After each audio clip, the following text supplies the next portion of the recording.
Hello good morning friends, welcome to Deviji channel. ఈరోజు మన curry వచ్చేసి కీరా పచ్చడి.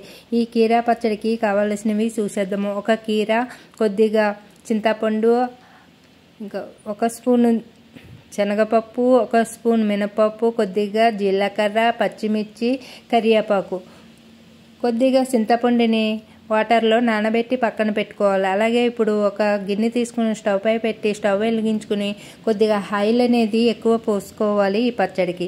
ఇందులో మనం కట్ చేసి పెట్టుకున్న పచ్చిమిర్చిని, కరివేపాకుని, ఇంకా శనగపప్పు, మినపప్పు, జీలకర్ర వేసి ఇలా ఫ్రై చేసుకోవాలి. ఈ కర్రీ అనేది వేడివేడి అన్నంలో నెయ్యి వేసుకుని తింటే చాలా బాగుంటుంది ఫ్రెండ్స్. ఇప్పుడు దీన్ని తయారు చేయడానికి మనము ఇవన్నీ ఇలా ఫ్రై చేసి ఒక గిన్నెలోకి తీసేసుకోవాలి. చూడండి, ఇలా తీసేసుకోవాలి. ఇప్పుడు మనం ఇదే ఆయిల్లోకి మనం కట్ చేసి పెట్టుకున్న కీరా ముక్కలను కూడా ఇలా వేసుకోవాలి. ఇలా కొద్దిగా వేగిన తర్వాత కొద్దిగా ఒక స్పూను సాల్టు, కొద్దిగా పసుపు వేసుకోవాలి. చిటికెడంతా పసుపు వేసుకుంటే కలర్ ఇలా వస్తుంది ఫ్రెండ్స్. దీనిని మగ్గే వరకు ఈ కీరా ముక్కలు ఈ ఆయిల్లోని ఇలా మగ్గిపోయే వరకు ఫ్రై చేసుకోవాలి.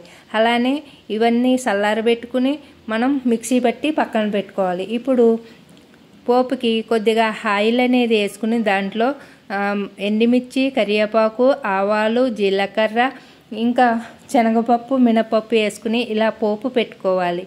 ఈ ఏవైనా పచ్చళ్ళు చేసినప్పుడు ఇలా పోపు పెట్టుకుంటాము కదా, అలాంటప్పుడు ఆయిల్ ఎక్కువ ఉంటేనే ఈ పచ్చడిలోకి టేస్ట్ బాగుంటుంది. ఇలా కొంచెం ఆయిల్ ఎక్కువ వేసుకుని ఇలా పోపు పెట్టుకుంటే వేడివేడి అన్నంలోకి ఇలా పచ్చడి అయితే రెడీ అయిపోయింది ఫ్రెండ్స్.